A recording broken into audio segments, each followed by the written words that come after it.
ஏழை அரசு பள்ளி மாணவர்களுக்கு இதுவரை எட்டாக்கணியாக இருந்த மருத்துவ படிப்பு கனவை 7.5% உள் இடஒதுக்கீட்டை அமல்படுத்தி நிஜமாக்கி தந்திருக்கிறார் முதலமைச்சர் எடப்பாடி பழனிசாமி.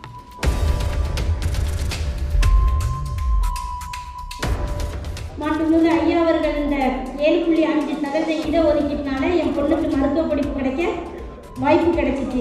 அதுக்கு நான் தமிழக ஐயாவுக்கு ரொம்ப நன்றியை தெரிவிச்சுக்கிறேன் சார். ஒருபுறம் நீட் தேர்வுக்கு எதிராக பல கட்ட சட்ட போராட்டங்கள், மறுபுறம் சில கட்சிகளின் அரசியல் சூழ்ச்சிகள், போதாக்குறைக்கு நீட் தேர்வு எழுதும் மாணவர்களின் போராட்டம் என பல்வேறு விதமான தடைக்கற்களை தனக்கே உரித்தான பாணியில் தகர்த்தெறிந்து சாதித்து காட்டியிருக்கிறது அதிமுக அரசு. மருத்துவராகும் கனவு கனவாகவே கடந்து விடுமோ என அச்சப்பட்ட ஏழை அரசு பள்ளி மாணவர்களின் வாழ்க்கையில் 7.5% உள் இடஒதுக்கீட்டை அவசர சட்டமாக பிறப்பித்து பல குடும்பங்களிலும் மாணவர்களின் முகங்களிலும் புன்னகையை மலரச் செய்திருக்கிறார் முதலமைச்சர் எடப்பாடி பழனிசாமி.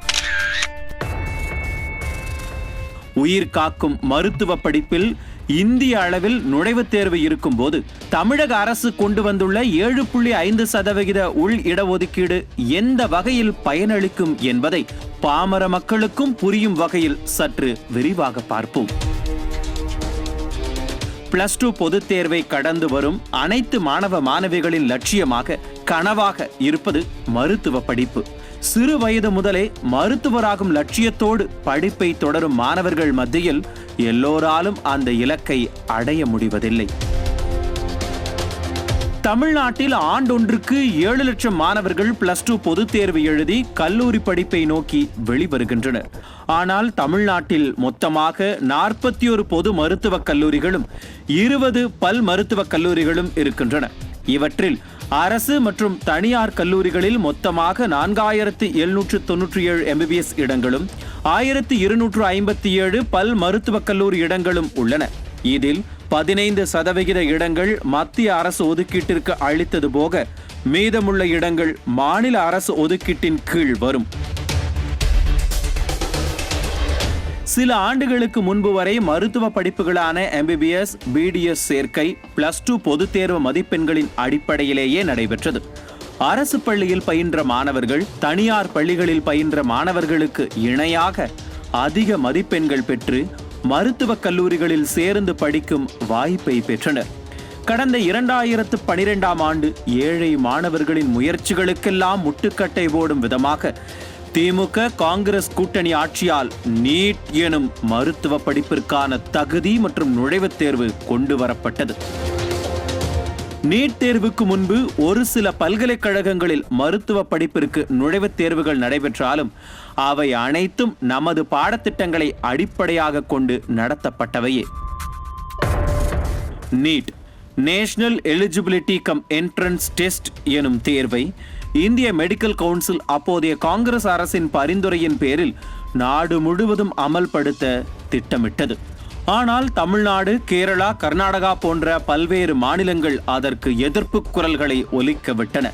இதனால் உடனடியாக தேர்வை அமல்படுத்த முடியாத சூழல் ஏற்பட்டது. இம்மாநிலங்கள் நீட் தேர்வுக்கு எதிர்ப்பு தெரிவிக்க முக்கிய காரணமாக பார்க்கப்பட்டது நீட் தேர்வு மூலம் கிராமப்புற மாணவர்களின் வாய்ப்புகள் தட்டி பறிக்கப்படும் என்பதே. மேலும் இந்த தேர்வில் இடம்பெற்ற பாடத்திட்டங்களும் மாநில அரசின் பாடத்திட்டங்களும் வேறு வேறாக இருந்தன. மாநில அரசின் உரிமைகளில் மத்திய அரசு தலையிடுவதாக உள்ளது என பல்வேறு குற்றச்சாட்டுகளை மாநில அரசுகள் அடுக்கின. மாணவர்களின் கல்வித்தரத்தை உயர்த்தவே நீட் தேர்வு என்று மத்திய அரசும், அனைத்து மாணவர்களுக்கும் நீட் தேர்வு சமமான இடம் அளிக்காது என்று மாநில அரசுகளும் மாறி மாறி விளக்கம் அளித்து நீட் தேர்வு குறித்த சர்ச்சைகளை துவக்கி வைத்தன. மாணவர்களின் மனதில் தெளிவான புரிதல் ஏற்பட நீட் தேர்வு குறித்த விளக்கங்கள் அளிக்கப்பட்டன.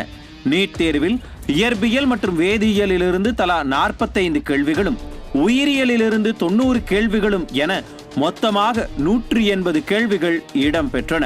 ஒரு கேள்விக்கு 4 மதிப்பெண்கள் வீதம் 720 மதிப்பெண்கள் நிர்ணயிக்கப்பட்டன. தவறான பதிலுக்கு ஒரு நெகட்டிவ் மதிப்பெண் என தேர்வு விதிமுறைகள் வரையறுக்கப்பட்டன. 2012ஆம் ஆண்டு நீட் தேர்வு நடத்தப்பட இருந்த நிலையில் மே மாதம் 2013ஆம் ஆண்டே தேர்வு நடத்தப்பட்டது.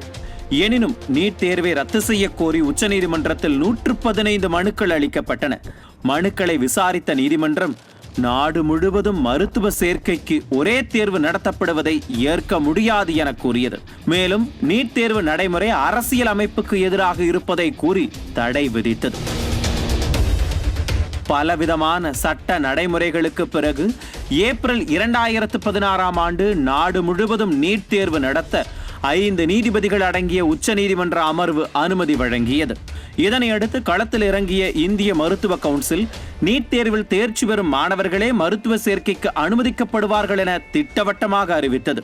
நாடு முழுவதிலும் இருந்து இந்த தேர்வுக்கு 8,02,594 பேர் விண்ணப்பித்திருந்தனர். ஆனால் தமிழ்நாட்டை பொறுத்தவரை கதை வேறாக இருந்தது. 2016ஆம் ஆண்டு நடைபெற்ற நீட் தேர்வில் இருந்து மாணவர்களின் நலன் கருதி அப்போதைய அதிமுக அரசு சீரிய முயற்சி எடுத்து விலக்கு பெற்றது. மற்ற மாநிலங்கள் ஆங்கிலம் மற்றும் ஹிந்தி மொழிகளில் நீட் தேர்வு நடத்தப்பட்டது. நீட் தேர்வு குறித்த குழப்பங்கள் எந்த அளவுக்கு மாணவர்கள் மத்தியில் அதிகரித்ததோ அதைவிட அதிகமாக அது அரசியல் களத்தில் பேசப்பட்டு தேர்தல் வாக்குறுதிகளில் இடம்பெறும் அளவுக்கு முக்கியத்துவம் பெற்றது. 2016ஆம் ஆண்டு மே மாதம் நடைபெற்ற பொது தேர்தலில் தான் ஆட்சிக்கு வந்தால் நீட் தேர்விலிருந்து தமிழ்நாட்டுக்கு முழு விலக்கு பெறப்பட்டு நீட் தேர்வுக்கு எதிரான சட்டம் கொண்டுவரப்படும் என மறைந்த முன்னாள் முதலமைச்சர் ஜெயலலிதா தெரிவித்தார். வெறும் வாய்ச்சொல்லோடு நிற்காமல் பிரதமர் மோடிக்கு நீட் தேர்விலிருந்து விலக்களிக்க வலியுறுத்தி கடிதம் ஒன்றையும் எழுதினார். நீட் தேர்விலிருந்து தமிழ்நாட்டிற்கு விலக்கு அளிக்கும் வகையில் சட்ட நடவடிக்கைகளும் நீதிமன்றத்தில் வழக்கு தொடுப்பதற்கான பணிகளும் முடுக்கிவிடப்பட்டன. முதலமைச்சர் ஜெயலலிதாவின் மறைவுக்கு பிறகு நீட் தேர்வை தடுப்பதற்கான முயற்சிகள் ஒருபுறம் தொடர்ந்து கொண்டே இருந்தாலும் மத்திய அரசு தமிழ்நாட்டில் நீட் தேர்வை நடத்துவதில் உறுதியாக இருந்தது. தொடர்ந்து 2017ஆம் ஆண்டு நடைபெற இருந்த நீட் தேர்வில் விலக்கு அளிக்குமாறு தமிழ்நாடு சார்பில் கோரிக்கை விடுக்கப்பட்டது. ஆனால் அதை நிராகரித்த மத்திய அரசு நீட் தேர்வை நாடு முழுவதும் மே 7ஆம் தேதி நடத்த உத்தரவிட்டது. தமிழ்நாட்டில் அரசு பள்ளி மாணவர்களுக்கு உதவும் வகையில் 2017-18ஆம் ஆண்டு இலவச நீட் பயிற்சி மையங்களை அரசு தொடங்கியது. இந்த முறை தமிழ், தெலுங்கு, குஜராத்தி, மராத்தி மற்றும் அசாமீஸ், பெங்காலி ஆகிய மொழிகளில் நடைபெற இருந்த தேர்வுக்கு 11,38,890 பேர் விண்ணப்பித்திருந்தனர். பல கட்ட சோதனைகளுக்கு பிறகு மாணவர்கள் தேர்வுக்கு அனுமதிக்கப்பட்டனர். தமிழக மாணவர்களுக்கு மேலும் ஒரு சோதனையாக ராஜஸ்தான், ஹரியானா மற்றும் கேரளாவில் தேர்வு மையங்கள் அமைக்கப்பட்டிருந்தன. கிட்டத்தட்ட 13,000 மாணவர்கள் நீட் தேர்வுக்காக இம்மாநிலங்களுக்கு சென்று பெரும் இடர்பாடுகளை சந்தித்தனர். மே மாதம் நடந்து முடிந்த நீட் தேர்வில் ஏராளமான கேள்விகள் மொழி வாரியாக வேறாக கேட்கப்பட்டதாக மாணவர்கள் வேதனை தெரிவித்தனர்.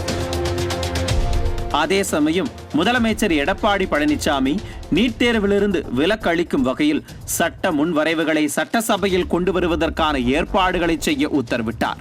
தமிழக அரசு மாணவர்களின் நலனை கருத்தில் கொண்டு எடுத்த அனைத்து முயற்சிகளுக்கும் மக்களின் நலனுக்கு எதிராக செயல்படும் திமுக முட்டுக்கட்டை போட்டுக்கொண்டே இருந்தது. அரசு எடுக்கும் நடவடிக்கைகளுக்கு ஒத்துழைக்காமல் வெறுமனே கண்மூடித்தனமாக எதிர்த்து கோஷம் போடுவதை மட்டுமே வாடிக்கையாக கொண்டு செயல்பட்டது ஸ்டாலினின் மிக பெரும் சாதனையாக கொண்டாடியது திமுக. எதற்கும் துணிந்து செயல்படும் மறைந்த முதலமைச்சர்கள் எம்ஜிஆர், ஜெயலலிதாவை போலவே அனைத்திலும் துணிவோடு செயல்பட்டார் முதலமைச்சர் பழனிசாமி. மாநிலத்தில் கூட்டணி கட்சியாக இருந்தாலும் சரி, மத்தியில் ஆட்சியில் இருந்தாலும் சரி, மாணவர்களின் நலன் மட்டுமே முக்கியம் என மாநில பாடத்திட்டத்தின் கீழ் படித்த மாணவர்களுக்கு இட ஒதுக்கீடு வழங்கும் அரசாணையை பிறப்பித்தது.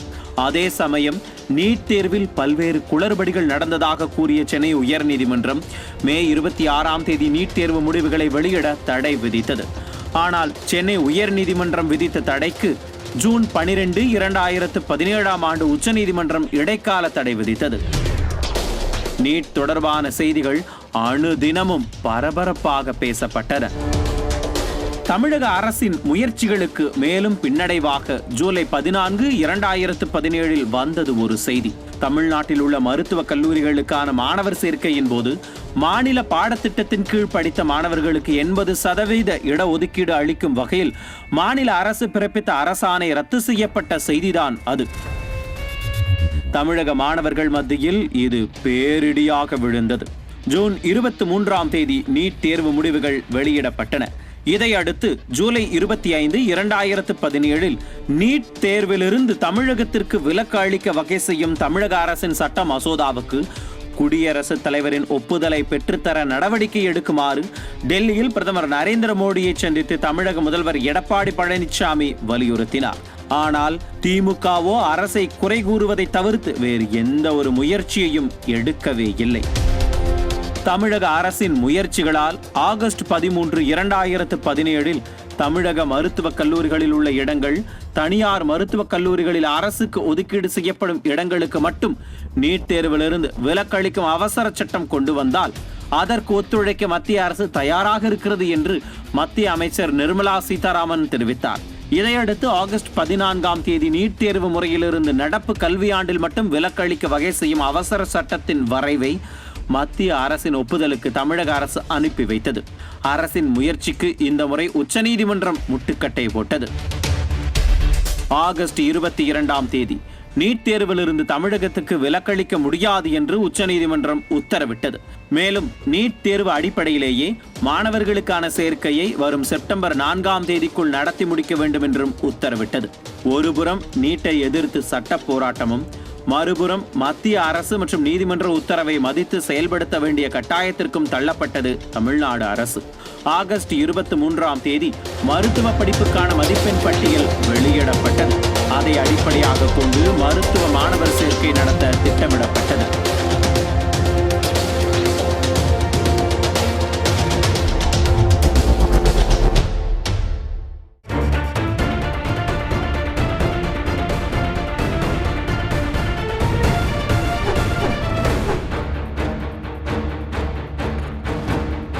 இரண்டாயிரத்து 17ஆம் ஆண்டு செப்டம்பர் 1ஆம் தேதி நீட்டுக்கு எதிராக வழக்கு தொடர்ந்த அனிதா என்ற மாணவி தற்கொலை செய்து கொண்டார். நீட் தேர்வு எழுதி மருத்துவராகும் கனவோடு காத்திருந்த அனிதா தற்கொலை செய்து கொண்டது தமிழகம் முழுக்க மிக பெரும் அதிர்வலைகளை ஏற்படுத்தியது. தொடர்ந்து நீட் தேர்வு எழுதிய 19 மாணவர்கள் தற்கொலை செய்து கொண்டது பெற்றோர் மத்தியில் கலக்கத்தை ஏற்படுத்தியது. வழக்கம் போல பிணங்களை வைத்து அரசியல் செய்யும் கீழ்த்தரமான அரசியலை திமுக கையில் எடுத்தது. கனவுகளோடு பயணித்த இளம் மாணவர்களின் மரணங்களோடு நீட் தேர்வையும் இணைத்து அரசியல் கபட நாடகத்தை அரங்கேற்ற தொடங்கியது. மாணவர்களின் நலனை மட்டுமே கருத்தாக்கி அவர்களை மேம்படுத்த பல திட்டங்களை வகுத்த தமிழக அரசையும் முதலமைச்சரையும் களங்கப்படுத்தும் விதமாக பல்வேறு பொய்யான ஆதாரமில்லாத குற்றச்சாட்டுகளை அடுக்கி வைத்தது. பல்வேறு போராட்டங்கள் தமிழகம் முழுவதும் நடைபெற்ற நிலையில் நீட் தேர்வு அடிப்படையிலேயே மருத்துவ சேர்க்கை நடைபெறும் என மத்திய அரசு திட்டவட்டமாக தெரிவித்தது. வசதி படைத்த மாணவர்களுக்கென பிரத்யேக பயிற்சி மையங்கள் இருந்த நிலையில் அவற்றில் ஏழை மாணவர்களுக்கு இடமில்லை என்பது அனைவருக்கும் கண்கூடாகவே தெரிந்தது. இதனை தாயுள்ளத்தோடு சிந்தித்த தமிழக அரசு ஏழை அரசு பள்ளி மாணவர்களுக்கென இலவச நீட் பயிற்சி மையங்களை தொடங்கியது. ஆயிரக்கணக்கான ஏழை மாணவர்கள் பயிற்சி வகுப்புகளில் சேர்ந்து படிக்க தொடங்கினர். இதையடுத்து 2018, 19ஆம் ஆண்டுகளில் நீட் தேர்வுகள் நடைபெற்றது. இந்த தேர்வுகளை எதிர்கொள்ள தமிழக அரசின் இலவச நீட் பயிற்சி வகுப்புகள் உறுதுணையாக இருந்தன. 2019ஆம் ஆண்டில் 7000த்திற்கும் மேற்பட்ட மாணவர்கள் இலவச பயிற்சி வகுப்பில் சேர்ந்து பயனடைந்த நிலையில் 2020ஆம் ஆண்டு 15,000த்திற்கும் மேற்பட்ட மாணவர்கள் விண்ணப்பித்தனர். தொடர்ந்து நீட் தேர்விலிருந்து விலக்கு அளிக்கும் வகையில் போராடிக்கொண்டும் அதே வேளையில் மாணவர்களை நீட் தேர்வுக்கு தயார்படுத்தும் வகையில் பள்ளி பாடத்திட்டங்களை தரம் உயர்த்தியும் சிறப்பான பணிகளை எந்த ஒரு பகட்டும் இல்லாமல் செய்தது தமிழக அரசு. வழக்கமாக நீட் தேர்வுக்கான கேள்விகள் CBSE பாடத்திட்டங்களிலிருந்தே பெரும்பாலும் கேட்கப்படும்.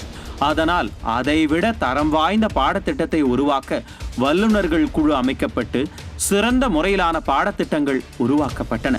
அதற்கு சான்றாக அமைந்தது கடந்த செப்டம்பர் 13ஆம் தேதி நடைபெற்ற நீட் தேர்வில் கேட்கப்பட்ட வினாக்கள்.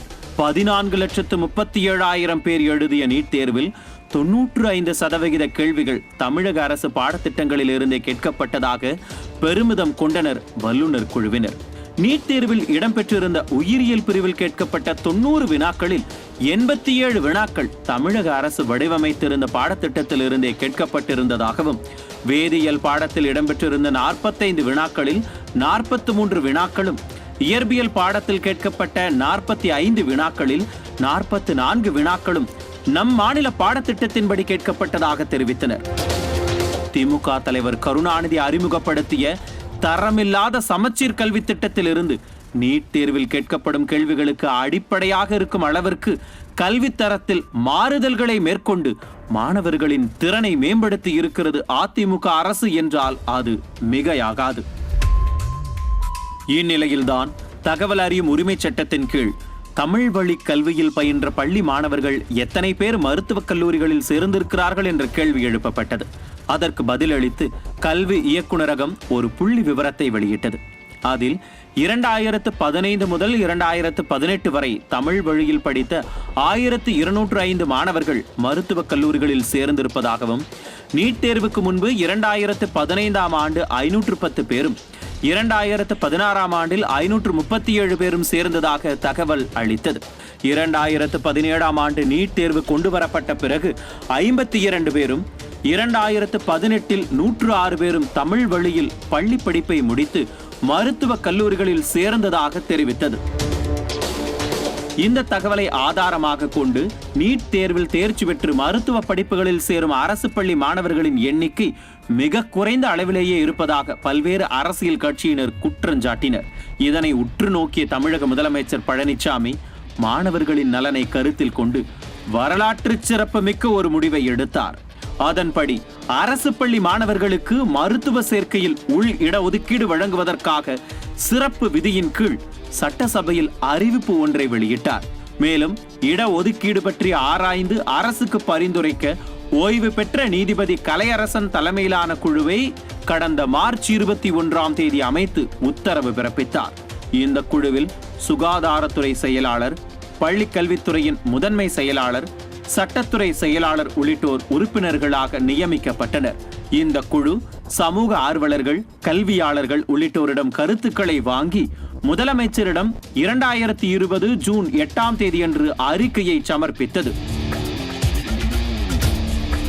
அதில் அரசு பள்ளிகளில் பயிலும் கிராமப்புற மாணவர்களுக்கு போதிய நீட் பயிற்சி கிடைக்காதது, பெற்றோரின் கல்வித்தரம், குடும்ப வருமானம் உள்ளிட்ட பல்வேறு காரணிகளின் அடிப்படையில் மருத்துவ படிப்பில் அரசு பள்ளி மாணவர்களுக்கு இடஒதுக்கீடு வழங்கலாம் என்று பரிந்துரைக்கப்பட்டது. இது தொடர்பாக ஜூன் 15, ஜூலை 14 ஆகிய தேதிகளில் அமைச்சரவை கூட்டத்தில் விவாதித்த முதலமைச்சர் பழனிசாமி, தமிழக அரசு பள்ளிகளில் படிக்கும் மாணவர்களுக்கு நடப்பு ஆண்டு முதலே மருத்துவ படிப்பில் உள் ஒதுக்கீடாக 7.5% ஒதுக்கீடு அளிக்க முடிவு செய்வதாக தெரிவித்தார். வரலாற்று முக்கியத்துவம் வாய்ந்த அவசர சட்டத்தை செப்டம்பர் 15ஆம் தேதி தமிழக சட்டப்பேரவையில் பிறப்பித்து உத்தரவிட்டார். நீட் தேர்வில் தேர்ச்சி பெற்றாலும் மதிப்பெண் தரவரிசை அடிப்படையில் அவர்களுக்கு உரிய அளவுக்கு மருத்துவ இடம் கிடைப்பதில்லை. எனவேதான் தமிழ்நாடு அரசு பள்ளியில் பயிலும் மாணவர்களுக்கு தனியாக உள் ஒதுக்கீடு அவசியமாகிறது என்பதை இத்தருணத்தில் தெளிவுபடுத்த கடமைப்பட்டுள்ளேன். தற்போதுள்ள மருத்துவ பட்டப்படிப்பு இடங்களில் இந்த 7.5% உள் ஒதுக்கீடு வழங்குவதால் சுமார் 300க்கு மேல் இடங்கள் ஏழை எளிய மாணவர்களுக்கு இதன் மூலம் சமநீதி வழங்க இது வழிவகுக்கும். இதன் மூலம் தமிழ்நாடு அரசு நடத்தும் மருத்துவ கல்லூரிகளில் நடத்தப்படும் மருத்துவ படிப்புகளில் அரசு பள்ளி மாணவர்களுக்கு 7.5% இடஒதுக்கீடு வழங்குவதை உறுதிப்படுத்தியது அதிமுக அரசு. மேலும் இது தொடர்பான மசோதா ஆளுநருக்கு அனுப்பி வைக்கப்பட்ட நிலையில் அவர் ஆலோசிக்க அவகாசம் கோரியிருந்தார். இம்முறையும் மாணவர்களின் நலனையே கருத்தில் கொண்ட முதலமைச்சர் நீட் தேர்வு முடிவுகள் வெளியிடப்பட்டுவிட்ட நிலையில் இந்த விவகாரம் குறித்து முடிவெடுக்க வேண்டிய அவசரம் ஏற்பட்டிருப்பதாக தெரிவித்து ஆளுநரின் முடிவுக்கு காத்திருக்காமல் அரசியல் சாசனத்தின் 162வது பிரிவு அளிக்கும் அதிகாரங்களை பயன்படுத்தி துணிச்சலாக அரசாணை ஒன்றை வெளியிட்டார். அதன்படி 6ஆம் வகுப்பு முதல் 12ஆம் வகுப்பு வரை அரசு பள்ளிக்கூடங்களில் படித்து நீட் தேர்வில் தேர்ச்சி பெற்ற மாணவர்களுக்கு MBBS, BDS, MSMS, BAMS, BUMS, BHMS ஆகிய படிப்புகளில் 7.5% உள் ஒதுக்கீடு வழங்கப்படும். தமிழக அரசு பின்பற்றி வரும் 69% இட ஒதுக்கீட்டிற்குள் ஒவ்வொரு பிரிவுக்குள்ளும் இது செயல்படுத்தப்படும் என அரசாணையில் தெரிவிக்கப்பட்டது. வழக்கம் போல திமுக மற்றும் அதன் ஆதரவு கட்சிகள் கபட வேஷம் போட்டு தங்களால் தான் உள் இடஒதுக்கீடு சாத்தியமானது என்பதைப் போல வேடிக்கை நாடகம் ஆடினர். இவற்றுக்கெல்லாம் சற்றும் அசராத முதலமைச்சர் பழனிசாமி மாணவர்களின் கனவையும் பெற்றோர்களின் மனக்குமுறல்களையும் போக்கும் வகையில் இந்த சட்டத்தை நடப்பாண்டிலேயே அமல்படுத்தி இருக்கிறார். தமிழ்நாட்டில் உள்ள அரசு மற்றும் தனியார் மருத்துவக் கல்லூரிகளில் உள்ள மருத்துவ இடங்களில் மாநில அரசு ஒதுக்கீடாக 4043 இடங்கள் இருக்கின்றன. அதில் 7.5% ஒதுக்கீடு வழங்கப்பட்டால் அரசு பள்ளி மாணவர்களுக்கு சுமார் 300 இடங்கள் கிடைக்கக்கூடும். நடப்பாண்டில் 7.5% இடஒதுக்கீட்டை அமல்படுத்தியதன் மூலம் அரசு மருத்துவக் கல்லூரியில் 227 MBBS இடங்களும் தனியார் மருத்துவக் கல்லூரிகளில் 86 இடங்கள் என மொத்தம் 313 இடங்களை அரசு பள்ளி மாணவர்கள் பெறுகின்றனர். மேலும் அரசு மற்றும் தனியார் பல் மருத்துவக் கல்லூரிகளில் முறையே 12 மற்றும் 80 இடங்கள் உள் இடஒதுக்கீடு மூலம் பெறப்பட்டுள்ளன. உள் இடஒதுக்கீடு சட்டம் நடப்பாண்டிலேயே அமல்படுத்தப்பட்டதால் 405 இடங்கள் அரசு பள்ளி மாணவர்களுக்கு உறுதிப்படுத்தப்பட்டு அவர்களின் மருத்துவ கனவு நிஜமாகி இருக்கிறது. மருத்துவ படிப்பில் 313 பேர் சேர்ந்தது பெரிய விஷயமா என்று கேள்வி எழுப்புபவர்களுக்கு ஒரு புள்ளி விவரத்தை பார்த்தால் இந்த எண்ணிக்கையின் வீரியம் புரியும். 2014ஆம் ஆண்டு அரசு பள்ளியில் படித்து மருத்துவ படிப்பில் சேர்ந்தவர்களின் எண்ணிக்கை 38. அதற்கு அடுத்த ஆண்டான 2015இல் 36 மாணவர்கள் மட்டுமே அரசு பள்ளியில் படித்து மருத்துவ படிப்பில் அடியெடுத்து வைத்தனர். 2016ஆம் ஆண்டு இந்த எண்ணிக்கை 34 என்பதாகவே இருந்தது. தமிழ்நாட்டு ஏழை மாணவர்களின் தலையெழுத்தை திருப்பி போட்ட நீட் தேர்வு அறிமுகமான 2017ஆம் ஆண்டில் வெறும் 3 மாணவர்கள் மட்டுமே மருத்துவ படிப்பில் சேர்ந்தனர். என்ன ஒரு கொடுமை பாருங்கள். கல்வியில் நாட்டுக்கே முன்னோடி மாநிலமாக திகழும் தமிழ்நாட்டில் ஒற்றை இலக்க எண்ணில் அரசு பள்ளி மாணவர்கள் மருத்துவ படிப்பில் சேர காரணமாக அமைந்தது திமுக காங்கிரஸ் கூட்டணி கொண்டு வந்த நீட்.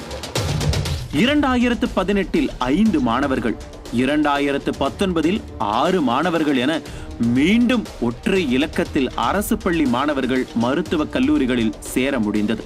இந்த நிலையை தனது அயராத சட்ட போராட்டத்தாலும் தொலைநோக்கு பார்வையாலும் 7.5% உள் ஒதுக்கீடு என்ற சட்டம் வாயிலாக மாற்றி காட்டினார் தமிழ்நாடு முதலமைச்சர் எடப்பாடி பழனிசாமி.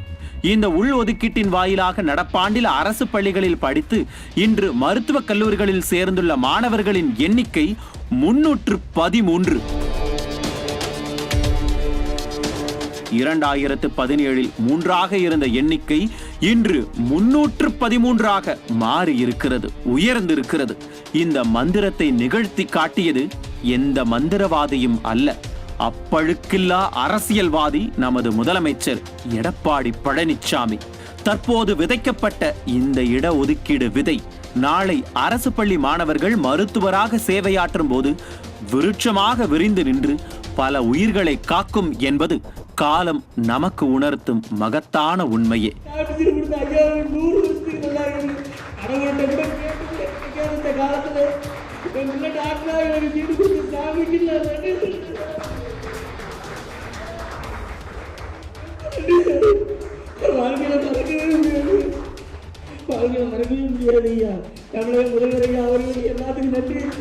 ஒற்றை சொல்லில் உலகை வெல்லலாம், ஒற்றை எண்ணில் நம் தலையெழுத்தையே மாற்றலாம் என்ற வார்த்தைகளுக்கு ஏற்ப 7.5 என்ற மந்திர எண்ணை உச்சரித்தும் நடைமுறைப்படுத்தியும் தமிழ்நாட்டின் ஏதோ ஒரு மூலையில் பிறந்த ஏழை குழந்தைகளின் வாழ்வில் ஒளி விளக்கேற்றி வைத்திருக்கிறார் நம் அற்புத முதலமைச்சர் எடப்பாடி பழனிசாமி. தலைமுறைகள் வாழ்த்தும் இந்த செயலுக்கு தங்கள் கண்ணீரால் நன்றி கூறுகிறது தமிழ்நாடு.